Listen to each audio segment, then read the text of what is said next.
तेरी इस नाजायज औलाद को मैं अपनी बेटी का नाम देने वाला नहीं हूँ। समझ ले एक बात, तू बता ये किसकी पाप की निशानी तेरे पेट में पल रही है? देखिए, आप लोग इसके साथ इस तरह का व्यवहार मत करिए। आपकी बहू प्रेग्नेंट है, भगवान ने तो इसके ऊपर दुखों का पहाड़ तोड़ दिया है। देखिए डॉक्टर साहिबा, आप हमारे घर के मैटर में ना ही बोले तो बेहतर है। आपको हमने यहाँ इसके इलाज के लिए बुलवाया था, आपका काम हो गया है, आप पैसे लीजिए और यहाँ से दफा पाइए आप। देखिए, मैं डॉक्टर हूँ और डॉक्टर का काम जीवन बचाना है, उसे मारना नहीं। इसलिए मैं आपको एक सलाह देती हूँ, इस बच्चे को जन्म लेने दीजिए। ये आपके बेटे की आखिरी निशानी है, इसके पेट में आपका बच्चा की आखिरी निशानी है। आप इसके साथ इतना गलत व्यवहार मत कीजिए, बेचारी कितनी परेशान है, देखिए इसके मासूम चेहरे को। मैडम जी, इसके साथ हमें क्या करना है और क्या नहीं ये हम देख लेंगे। आप हमारे घर के मैटर में ना ही बोलें तो बेहतर होगा। आपको बस हमने यहाँ इलाज के लिए बुलवाया था, हम बार बार यही समझा रहे हैं। मुश्किल से 10 दिन रहा है हमारा बेटा इसके साथ, और ये कलमुही, ये मनहूस हमारे बेटे को खा गई। अरे हम सब जानते हैं ये इसकी सोची समझी साजिश थी, इसने खुद ही हमारे बेटे को मारा है। हम बहुत अच्छे से जानते हैं ऐसी लड़कियों को। डॉक्टरनी साहिबा, आप यहाँ से जा सकती हैं, ये हमारा पारिवारिक मामला है। हमें क्या करना है और क्या नहीं ये हम सब देख लेंगे, आप प्लीज चले जाइए। जो आप लोग कर रहे हैं ना ये उचित नहीं है। देखना, भगवान आपको इस चीज का दंड अवश्य देंगे। उठ यहाँ से, उठ जा कलमुही, तेरे लिए इस घर में कोई जगह नहीं है। जब हमारा बेटा ही नहीं रहा तो तुझे हम यहाँ क्या करेंगे?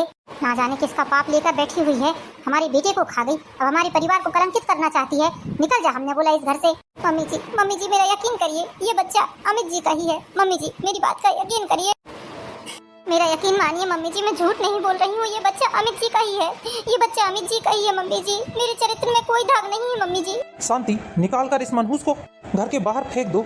ये मनहूस हमारे कोई काम की नहीं है, ना ही इसका ये पाप जो ये पेट में लेकर बैठी हुई है ये हमारी कोई नहीं है। हमारे बेटे को खा गई है मनहूस। पापा जी, मम्मी जी मेरे साथ ऐसा मत करिए, मुझे घर से बाहर मत निकालिए मम्मी जी। पापा जी मेरे साथ ऐसा मत करिए। तू क्या सोच रही है? तू हमारे बेटे को मारकर इस घर में राज करेगी, नागिन बनकर हमारी इस संपत्ति पर कब्जा करेगी तू? देवर जी देखिए ना, मम्मी जी मुझे घर से बाहर निकाल रही हैं। देवर जी आप तो मेरी मदद करिए देवर जी। कौन देवर? किसका देवर? कहाँ का देवर? जब मेरा भाई ही नहीं रहा तो तुझ जैसी मनहूस औरत से मेरा क्या वास्ता है? चल निकल यहाँ से, न तेरे लिए और न ही तेरे इस पाप की निशानी के लिए इस घर में कोई जगह नहीं है। दफा हो जाए इस घर से। इस घर में पाप की निशानी को लाकर तू इस घर की धन संपत्ति पर हिस्सा पाना चाह रही है। भूल जा ये बात को, ये सब मेरे छोटे बेटे दीप का है, बस उसी का अधिकार है इसमें। अब मेरा बड़ा बेटा तो रहा नहीं, तूने उसे डायन बनकर निकल गई है। तू क्या सोच रही है? तेरी इस पाप की निशानी को मैं अपनी धन संपत्ति में से फूटी कोड़ी भी देने वाली नहीं हूँ। पापा जी ऐसा मत करिए पापा जी। पापा, अच्छा किया आपने जो इस मनहूस को घर से बाहर निकलवा दिया, वरना ये हमारी धन संपत्ति में हिस्सा मांगने बैठ जाती कल को। अरे बेटा, तू क्या सोचता है? ये सारी धन संपत्ति मेरी है, मैंने इसे खून पसीने से कमाया है। मैं अपनी खून पसीने की कमाई ऐसे किसी को नहीं दे सकता हूँ। इसी दिन के लिए मैंने इतनी मेहनत थोड़ी ना की थी कि कोई भी गैर आकर मेरी इस संपत्ति में अपना हिस्सा लेने लगेगा। कर दिया मैंने हमारे सर के बोझ को घर से बाहर।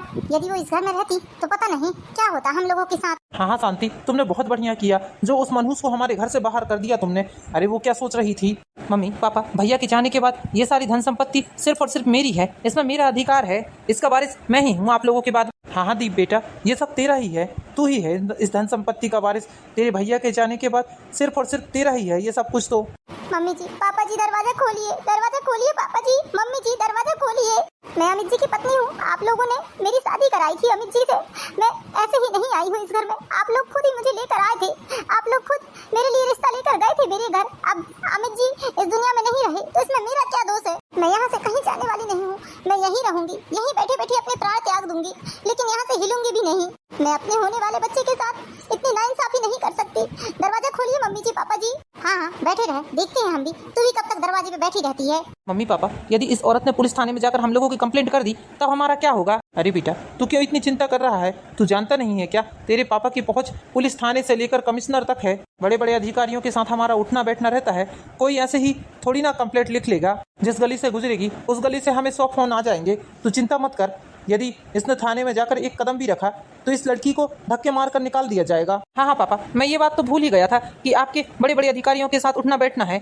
ये है राधे श्याम जी और ये है शांति देवी। शांति देवी के 2 बेटे थे, दीप और अमित। अमित इनका बड़ा बेटा था, दीप छोटा बेटा। अभी 1 महीने पहले अमित और पूजा की शादी हुई है।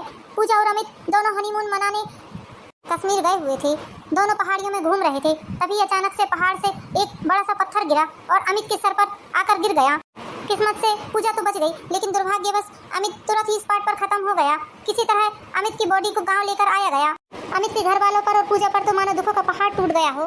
किसी तरह तेर भी निपटाई गई। उसके बाद में पूजा के साथ उसके घर वाले बहुत ही ज्यादा दुर्व्यवहार करने लगे, उसे बहुत ही ज्यादा भला बुरा सुनाने लगे। एक दिन अचानक से ही पूजा को उल्टियां शुरू हो गई। जब उल्टियां बेहद होने लगी तो डॉक्टर को बुलाया गया। डॉक्टर ने सारी जांचें की। उसके बाद डॉक्टर ने बताया कि पूजा प्रेग्नेंट है। ये बात सुनकर उसके सास ससुर बौखला उठे और गुस्से में पूजा को भला बुरा बोलकर उसे घर से निकाल दिया। मैं कहाँ जाऊँ, किसके पास जाऊँ, किससे सहारा मांगूं? मम्मी जी, पापा जी ने मुझे घर से निकाल दिया है। मम्मी जी, दरवाजा खोल दीजिए। मम्मी जी, दरवाजा खोल दीजिए। मम्मी जी, मेरी बात का यकीन करिए, ये बच्चा अमित जी का ही है। मम्मी जी, मेरी बात मानिए। क्या हुआ पूजा बिटिया, तो इस तरह बाहर बैठकर क्यों रो रही है? चाची जी देखिए ना, मम्मी जी पापा जी ने मुझे घर से बाहर निकाल दिया है। मैं कहाँ जाऊँ, किसके घर जाऊँ, किससे सहारा मांगूं? लेकिन क्यों बेटा, तुझे घर से बाहर क्यों निकाल दिया है उन दोनों ने? चाची जी, मैं अमित जी के बच्चे की माँ बनने वाली हूँ। ये बात जब मम्मी जी और पापा जी को पता चली तो उन्होंने मुझे यह कहकर घर से निकाल दिया कि मेरे पेट में किसी और की निशानी है, अमित जी की नहीं। क्या ऐसा कहा उन्होंने? उन दोनों को शर्म नहीं आई? उन्हें तो खुश होना चाहिए था कि चलो बेटा चला गया, भगवान ने बेटे को छीन लिया, लेकिन उसका अंश तो हमारी बहू के कोख में है। कम से कम ऐसा सोचकर ही तुझे उन लोगों को अपना लेना था, तुझे प्यार से रखना था। चाची जी, रखना तो दूर की बात है, उन लोगों ने तो मुझे इस तरह धक्के मारकर घर से निकाला है। चाची जी, मेरे पास तो टिकट के पैसे भी नहीं है जिससे मैं अपने मायके वापस जा सकूं।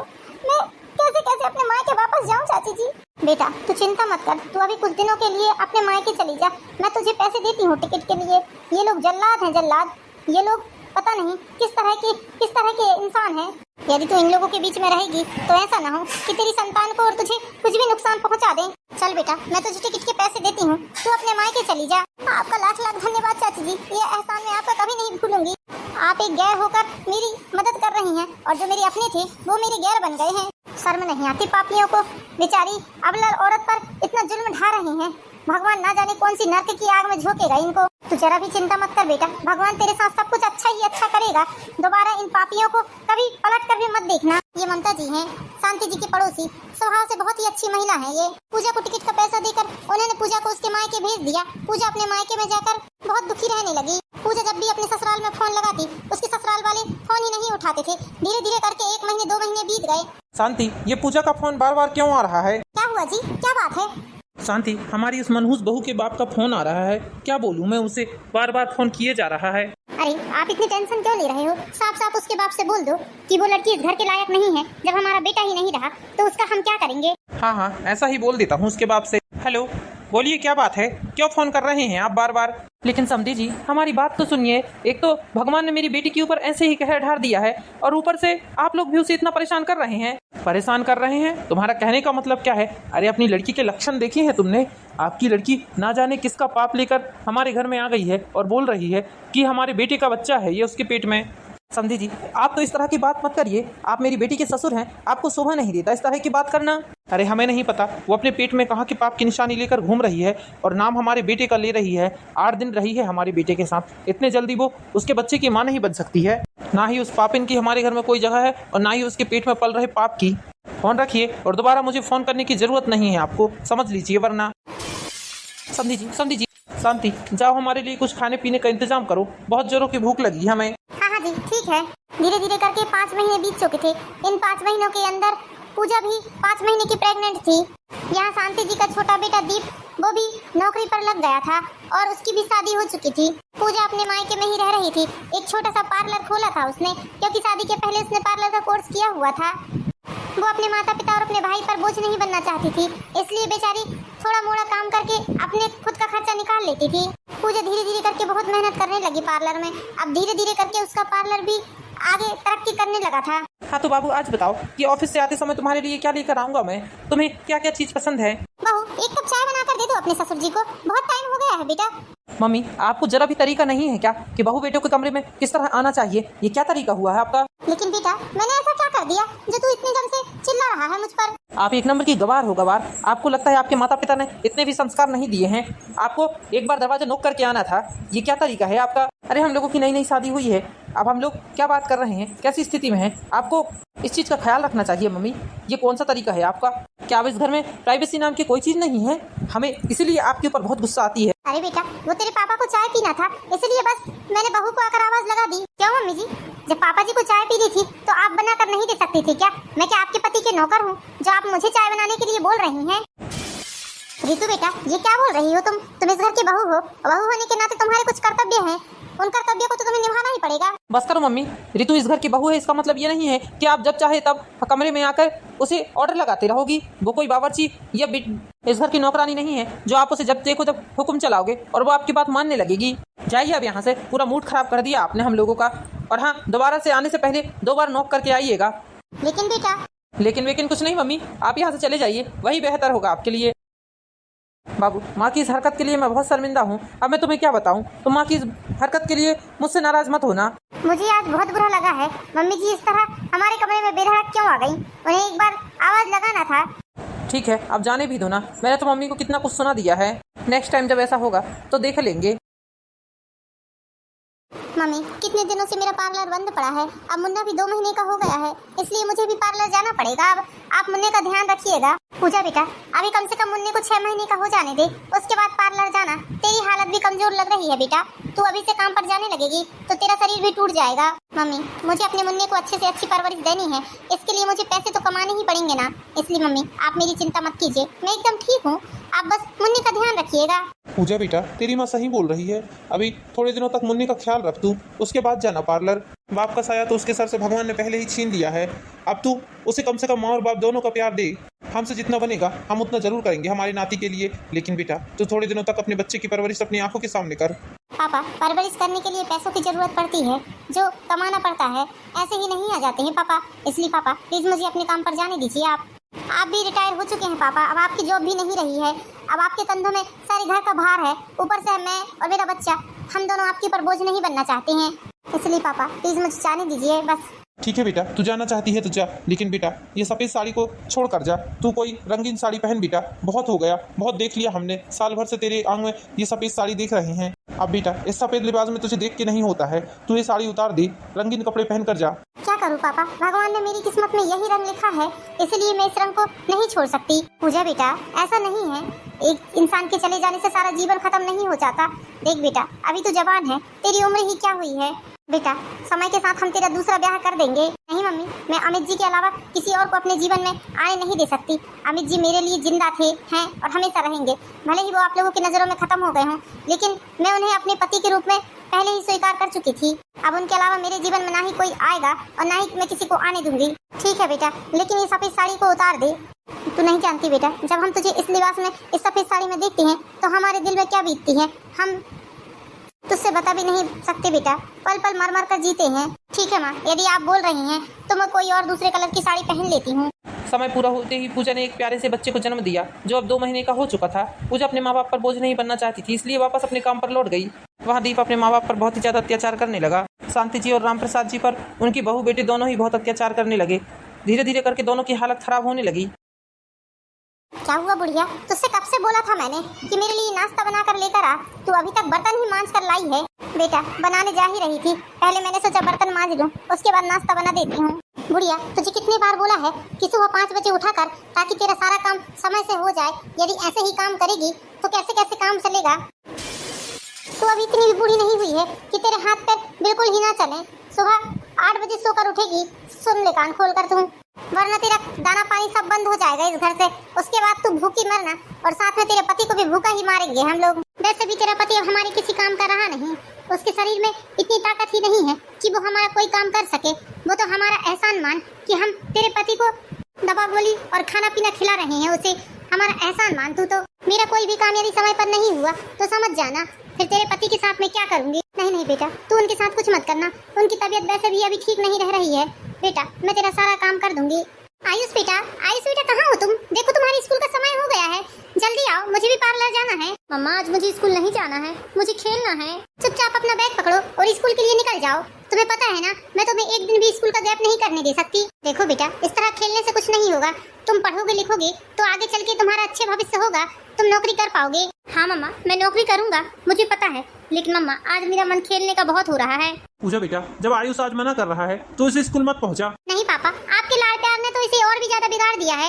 अब ये 10 साल का हो गया है, छोटा सा नहीं है पापा, इसे स्कूल जाने दीजिए आप। अरे बेटा, रोज ही तो जाता है हमारा नाती स्कूल, एक दिन नहीं जाएगा तो क्या हो जाएगा। रहने दे, आज इसे घर में खेलने दे। ठीक है पापा, आप मना कर रहे हैं तो ठीक है, जाओ आयुष खेल लो तुम। थैंक यू मम्मा, थैंक यू नाना जी, थैंक यू नानी। मम्मी पापा, समय कितने जल्दी बीत गया पता ही नहीं चला। देखते ही देखते आयुष आज 10 साल का हो गया है। हाँ बेटा। दीप बेटा देख तो, तेरे पापा की तबीयत बहुत खराब हो रही है। इधर आ बेटा, आप ठीक तो है ना? कुछ बोलिए ना। ए जी, क्यों इतनी जोर जोर से गला फाड़ रही हो माँ? क्यों इतना शोर कर रही हो? आपको समझ में आना चाहिए ना, अभी अंजू सो रही है। रात भर हमारा बेटा एक तो सोने नहीं देता है उसे, अब वो जरा देर सो रही है तो आपको वो भी देखा नहीं जा रहा है। दीप बेटा, तेरे पापा की हालत इतनी ज्यादा बिगड़ रही है, जरा डॉक्टर को तो दिखा दे बेटा, डॉक्टर को बुला दे रे। बस माँ, आप लोगों का तो आए दिन यही नाटक हो गया है। आज इसके लिए डॉक्टर बुला दे, कल उसके लिए डॉक्टर बुला दे। क्या मेरे पास फुकट का पैसा आ रहा है? अरे मेरी मेहनत की कमाई है, इस तरह आप लोगों पर लुटाने वाला नहीं हूँ मैं। अब डॉक्टर को दिखाकर और कितना जीना है भला? उम्र भी हो चुकी है, अब मरने या जीने से आप लोगों को कोई फर्क नहीं पड़ना चाहिए। भगवान का नाम जाप करो, वही तुम्हारे लिए अच्छा है। बड़े भैया तो मरकर चले गए स्वर्ग लोग, लेकिन यहाँ आप दोनों को मेरे सर का बोझा बनाकर छोड़कर चले गए। मैं अब आप लोगों का नहीं कर सकता। ये कैसी बात कर रहा है दीप?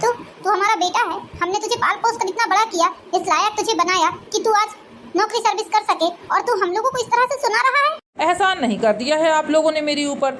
हर माँ बाप का कर्तव्य होता है, मेरे बच्चे भी होंगे तो मैं भी उनके लिए यही करूँगा। अलग से आपने ऐसा क्या कर दिया जो अपने माँ बाप होने का मुझे एहसान जता रहे हैं? और हाँ, अब मुझे डिस्टर्ब करने की जरूरत नहीं है।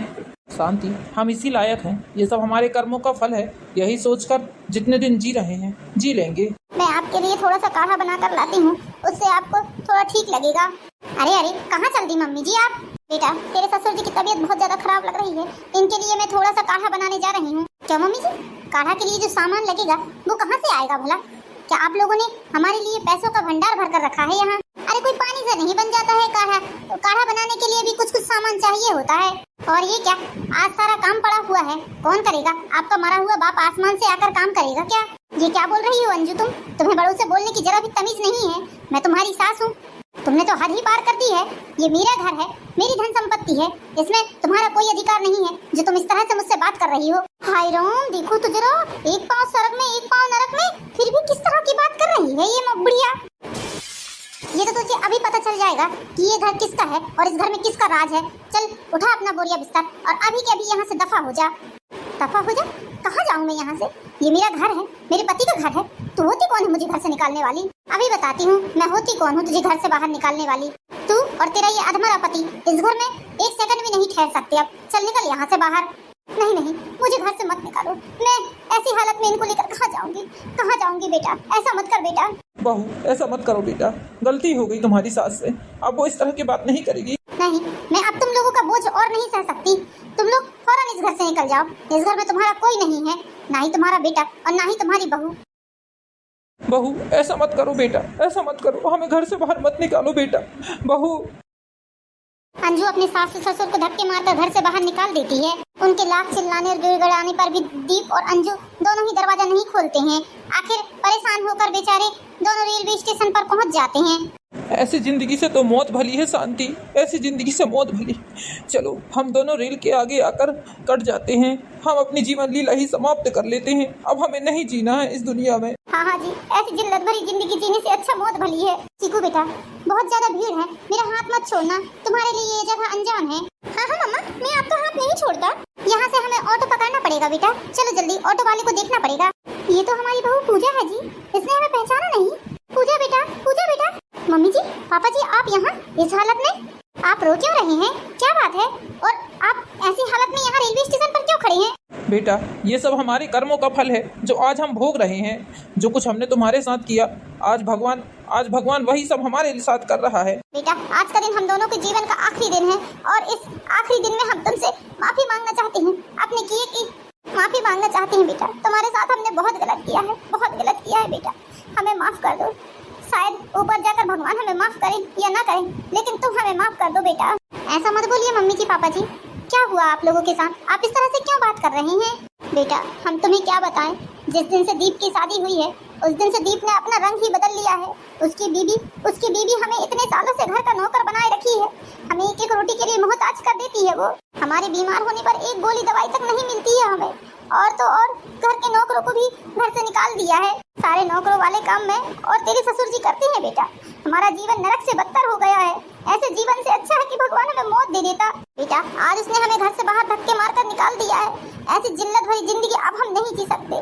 अब हमारे पास मरने के अलावा कोई और चारा नहीं है, इसलिए हम रेलवे स्टेशन में आकर रेल के आगे कट जाएंगे बेटा। आज हम यहीं अपनी जीवन लीला समाप्त कर लेंगे। ऐसा मत बोलिए मम्मी जी, पापा जी। और क्या करें बेटा, हमारे पास और कोई रास्ता नहीं है। वैसे बेटा तुम एक बात ये बताओ कि तुम आज यहाँ कैसे, और ये तुम्हारे साथ बच्चा कौन है? पापा जी ये आपका नाती है। इसके स्कूल में जरूरी डॉक्यूमेंट्स लग रहे थे इसके पापा के, इसलिए मैं स्कूल से इसके पापा के डॉक्यूमेंट्स निकालने आई हूँ। ये तो हमारे बेटा अमित जैसा लग रहा है, हूबहू अमित की कॉपी है।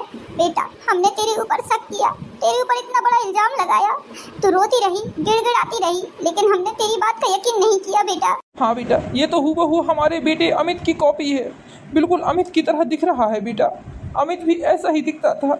हमने कितना बड़ा पाप कर दिया है बेटा, हमें माफ कर दे तू। पापा जी, मम्मी जी, आप लोगों को जरा भी परेशान होने की जरूरत नहीं है। चलिए मैं चलती हूँ आप लोगों के साथ घर, देखती हूँ कि कौन आपको घर से बाहर निकालता है। पूजा अपने सास और ससुर को वापस उनके घर लेकर जाती है। बेशर्मो, फिर आ गए तुम यहाँ पर। अभी थोड़ी देर पहले ही तुम दोनों को मैंने धक्के मार कर घर से बाहर किया था ना। लगता है इस बार तुम ऐसे मानने वाले नहीं हो। अब तुम्हें डंडे की मार मारकर घर से बाहर निकालूंगी। हाथ तो लगाकर दिखा दे जरा मेरे सास ससुर को। डंडे मारने की बात तो बहुत दूर की बात है, अब मैं आ गई हूँ उनकी बहू। अरे बाप रे, ये आसमान से कौन सी नई बहू उतर कर आ गई है जो अपने सास ससुर का इतना पूछ ले रही है। मैं इस घर की बड़ी बहू हूँ, समझ में आई तुझे? और इस नाते इस घर में मेरा पूरा अधिकार है। आहा, बड़ी बहू, जब बड़ा बेटा ही नहीं रहा तो बड़ी बहू काहे की बड़ी बहू? अच्छा वही बड़ी बहू है तू, जिसे इन लोगों ने धक्के मारकर जलील करके बेइज्जत करके घर से बाहर निकाला था। क्या लेने आई है अब यहाँ? निकल जा इस घर से बाहर और अपने अधमरे सास ससुर को भी यहाँ से लेकर जा। अच्छा तू होती कौन है हमसे ये बोलने वाली? तेरा कोई अधिकार नहीं है इस घर पे। अभी और इसी वक्त इस घर से डेरा बांध और निकल जा, और वरना वरना वरना क्या क्या कर लेगी तू? क्या कर लेगी बता? अरे भाभी तुम यहाँ? हाँ देवर जी मैं यहाँ। क्यों, आप लोगों ने क्या सोचा? क्या मैं मर गई होंगी? नहीं, मैं जिंदा हूँ। वाह देवर जी, बहुत अच्छा किया आपने। कितने आसानी से अपने माँ बाप को घर से बाहर निकलवा दिया अपनी बीवी के हाथ। अरे आप जैसे बेटे से अच्छा। इंस्पेक्टर साहब अंदर आ जाइए। आप बोलिए कि कौन घर से बाहर जाएगा और कौन घर में रुकेगा? अरे इंस्पेक्टर साहब, मैं तो मजाक कर रही थी। मैं भला इन लोगों को घर से बाहर क्यों निकालूंगी? ये तो मम्मी जी और पापा जी का घर है, इस घर में मेरा कोई अधिकार नहीं है। हाँ इंस्पेक्टर साहब, इस घर में हमारा कोई अधिकार नहीं है। ये घर तो आज भी मम्मी पापा के नाम से है। इंस्पेक्टर साहब ले जाइए इन दोनों को यहाँ से, और इतनी कड़ी सजा दीजिए कि कभी कोई औलाद अपने माँ बाप के साथ ऐसा ना करे। नहीं पापा जी, ऐसा मत करिए, मेरा छोटा सा बच्चा है, ऐसा मत करिए पापा जी। आइंदा से ऐसी गलती नहीं होगी पापा जी। मम्मी जी आप लोग मुझे माफ कर दीजिए, मैंने ही सबसे ज्यादा आपके साथ गलत किया है। मम्मी जी पापा जी ये दोनों अपनी गलती की माफी मांग रहे हैं, माफ कर दीजिए इन दोनों को। बेटा तुम कह रही हो तो हम इसे माफ जरूर कर सकते हैं, लेकिन एक शर्त पर कि तुम और मुन्ना हमारे साथ यहीं रहेंगे। ठीक है पापा जी, इस तरह सभी लोग एक साथ रहने लगते हैं। अब राम प्रसाद जी के छोटे बहू बेटे भी सुधर चुके थे और राम प्रसाद जी अपने नाती और अपनी बहू को बहुत चाहने लगे थे। अब सारा परिवार खुशी खुशी रहने लगा था। तो दोस्तों कैसी लगी आपको स्टोरी? यदि कहानी पसंद आई हो तो वीडियो को लाइक कीजिए, चैनल को सब्सक्राइब कीजिए। मिलते हैं नेक्स्ट वीडियो में दोस्तों, जब तक के लिए बाय बाय।